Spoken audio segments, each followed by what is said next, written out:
Welcome to the 1916 Courthouse Courtroom. This building was first built in 1916 and occupied in August. Previously, the courthouse had been in a schoolhouse located at the corner of Clematis and Dixie Highway. This particular room resembles, but we cannot say it's an exact depiction of the way the courtroom was at that day, because unlike today, when there are even TVs in the courtroom, no photographs were allowed inside the courtroom. This particular courtroom, though, resembles what a modern-day courtroom would look like today. The participants in the trial are basically in the same positions they are today. For example, right now I am standing in what is called the well of the court.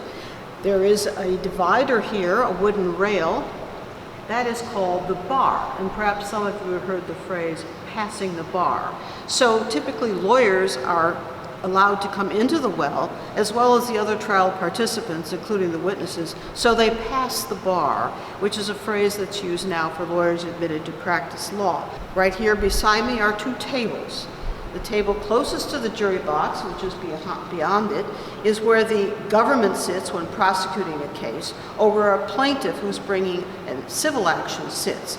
On the other side, the other table here, is the table for the defendant, both in a criminal and civil case. Behind me, I have the judge's bench.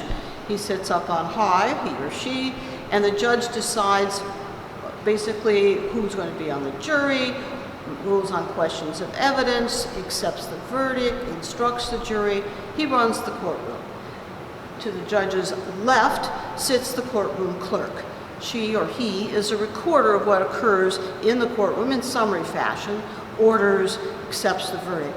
And then to the left of the courtroom clerk sits the bailiff. The bailiff is typically a police officer, and the police officer's responsibility is to maintain order in the courtroom. On my other side, we have the witness stand. The witnesses are called from the gallery into the well to testify by the bailiff. And then across from the witness stand is the jury box where the jurors sit. So if you went into a modern-day courtroom, it would be basically the same configuration, the same trial participants. Now, this particular courtroom is unusual, I think, in that it has a balcony. Now, this was both a civil and criminal courtroom. It was also both a circuit and county court. And in Florida, we have a system of county courts and circuit courts. The circuit courts are the highest trial courts and also have appellate jurisdiction over the county courts. The county courts are trial courts of lesser offenses. If we look around the courtroom, we can see its size and beauty and simplicity, and I invite you all to come and enjoy it. Thank you.